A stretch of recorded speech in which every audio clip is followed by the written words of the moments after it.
Welcome mga tol, wala kayong magagawa, ako ulit to, Vince Motovlog. So ngayon mga tol, we're here at FKM Cabanatuan City para i-update kayo kung ano ang mga available units nila dito. So nagulat ako, may mga bago silang line-up ng big bike dito, no. May adventure bike na rin sila, ang angas ito mga tol, perfect pang beginner. And ito meron din silang retro classic o Neo Sport Cafe ba to?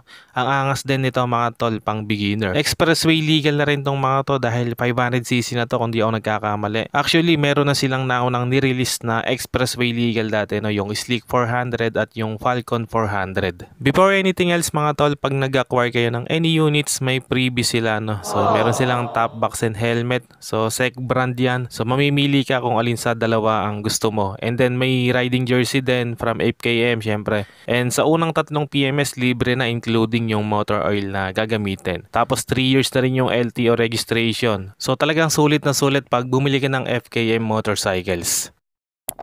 Okay mga tol, bukod nga sa mga big bike na available din dito sa FKM Motorcycles, meron din tayo ditong mga small displacement tulad ng mga scooter nila, no. So tulad ditong Venture 150. So talagang napakasikat na rin ng isang to, no. And balita ko nga dito, naging finisher na yung unit na to sa endurance ride at walang naging aberya. So ibig sabihin, pagdating sa quality, solid din itong Venture 150. Okay mga tol, unahin natin dito sa Honda CB190R. So nagtataka ka bakit may CBR o CB190R dito, no? Well, sa pagkakaalam ko nasa less than 100 units lang itong 190R. Obviously, mga tol, import to, no? Kaya medyo pricey talaga. SRP nito dito is 185,000 pesos. So, medyo matagal na rin to dito, no? And maganda sana to kaso talagang pricey. Naka 190cc air-cooled program, fuel-injected, single-cylinder engine, and kaya nito mag-produce ng 16.9 horsepower at may hatak na 16 Newton meters of torque. Ang ganda din ng tindigan nito mga tol, no? Naka golden upside down fork from Showa. Maporma na rin yung design niya, naka Repsol edition.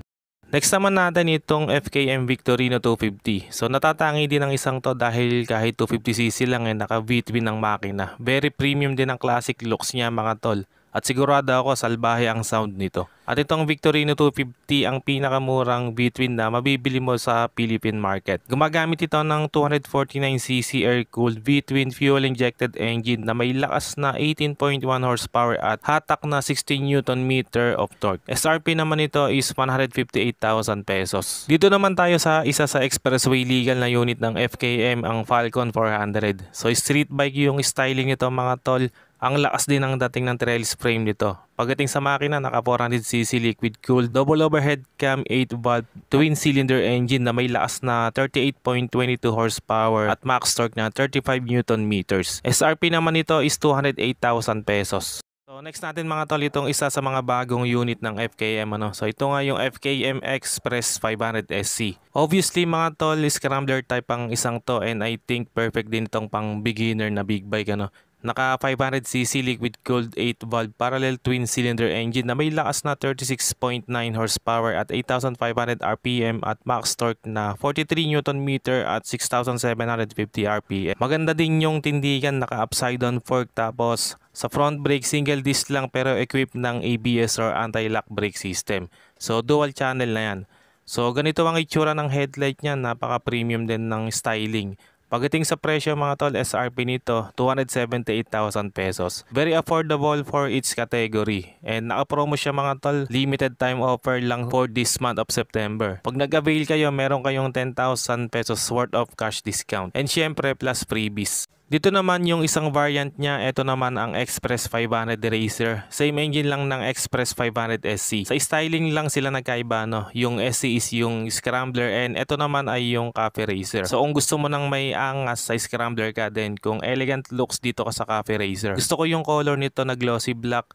So naka-spoke type pala yung wheels, no, pati yung 500SC. Pagdating sa presyo, SRP nito ay 268,000 pesos. Mas mababa ng 10,000 compared sa Scrambler type. At syempre naka-promo din to tulad nung 500 na Scrambler. And dito talaga ako nagandahan sa adventure bike nila, no. Same engine din ng Express Scrambler at ng Cafe Racer. Naka 500cc parallel twin cylinder engine. Very premium mga tol ng tindigan, lalo na kung makikita nyo sa personal. Very unique ng design niya, talagang kayang maipagtapatan sa ibang adventure bike na meron dito sa atin sa Philippine market. Seat height nito mga tol nasa 830mm. So equipped na rin ito ng mga advanced technology tulad ng naka-dual channel ABS, may traction control at naka-TFT display na rin. Pagdating sa presyo, SRP nito ay 298,000 pesos. So kung gusto mo naman ng sports bike, meron din yan dito sa FKM. So available dito itong FKM 3GP. Very unique and ang cute ng front end niya, no? So di ko masabing aggressive yung looks. Naka golden upside down fork at ang malupit dito itong single sided swing arm niya. Sa makina gumagamit ito ng 300cc liquid cooled 4 valve double overhead cam single cylinder fuel injected engine na may lakas na 28.7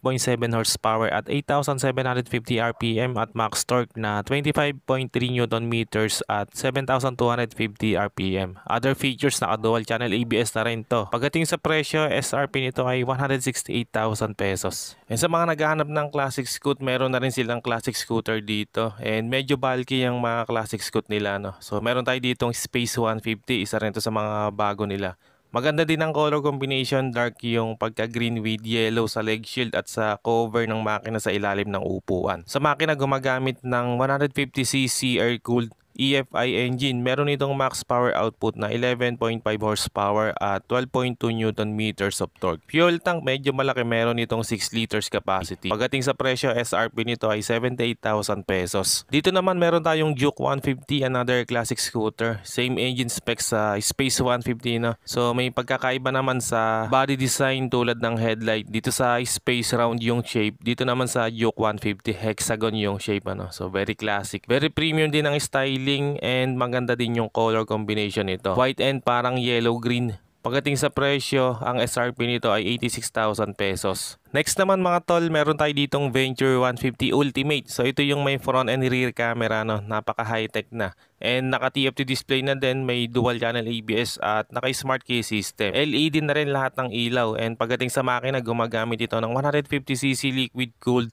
4-valve EFI engine na may lakas na 16.22 horsepower at max torque na 14.6 Nm of torque. Fuel tank capacity 9.3 liters. So malaki din pala ang tangke niya. Pagdating sa presyo, SRP nito 166,000 pesos. Pero ngayong bare months naka-promo to, meron itong 8,000 cash discount plus freebies. Dito naman another variant ng Venture 150. This time ito yung standard plus, naka-spoke rim siya, no. Bali yung standard is walang front camera at rear camera. Pero ito naka full digital instrument panel tapos keyless na din ang ignition switch. Sa makina pareho lang ng Venture 150 Ultimate. Pagdating sa presyo, 145,000 pesos. Dito naman yung standard naka-cast wheel, same specs and feature ng standard plus. Pagdating sa presyo, 143,000 pesos. And etong pula, Venture 150 Ultimate din to. And dito naman mga tol, meron tayong Slick 150. Solid din itong Slick 150 na marami rin ng user nito. Ang maganda dito, may footboard. Very premium din ang styling nito. Sa makina naman, naka 150cc 4-valve liquid cooled EFI engine na may lakas na 16.22 horsepower at 14.6 Nm of torque. Malaki din ang fuel capacity nito. Meron itong 9.3 liters capacity. Pagdating sa presyo, 123,000 pesos. Next naman natin itong 125cc na scooter. So ito naman yung LTS 125. So kasize lang to ng MIUI 125, no. Naka 125cc air-cooled EFI engine na may lakas na 8.4 horsepower at 9.2 Nm of torque. Pagdating sa presyo, 65,000 pesos. Next natin itong RevX 125, another 125cc from FKM. Kaya lang carb pa yung gamit itong fuel system. Pero sa pormahan, napaka-sporty ng tindigan o ng datingan niya. And mas bulky compared sa LTS 125. Presyo naman itong RevX 125 ay 65,000 pesos. So magka-price lang sila ng LTS. Dito naman meron tayong Lavi 150, another classic scoot. Very classy ng looks, may mga chrome parts. Para ka nang naka-Vespa sa looks nito. And medyo bulky din ang tindigan. Sa makina gumagamit ng 150cc air-cooled EFI engine na may lakas na 9.1 horsepower at 10.5 Nm of torque. Para sa safety features, equip ito ng CBS o yung combined braking system. So ito yung pag nag-brake ka sa rear brake, sasabay naman ang front brake, ano? So 70% sa rear tapos 30% naman yung front. Pagdating sa presyo, 86,900 pesos. Okay mga tol, yan ng motorcycle update natin para dito sa FKM Motorcycles. Location nito mga tol, along the highway lang to, no? Halos katapat ng KFC dito sa H Concepcion, Cabanatuan City, sa tabi lang ng kanto mismo ng papuntang Villa Benita. So hanggang dito na lang muna mga tol kung umabot ka sa part ng video na to. And sa mga solid viewers natin dyan, maraming salamat sa panonood. And kung bago ka lang sa channel na to, wag lang magatubili pang mag-subscribe at paki-on na rin ang notification bell para ma-notify ka pag may bago tayong upload. Meron din tayong Facebook page, pa-like and follow na rin. Maraming salamat mga tol, always ride safe and God bless.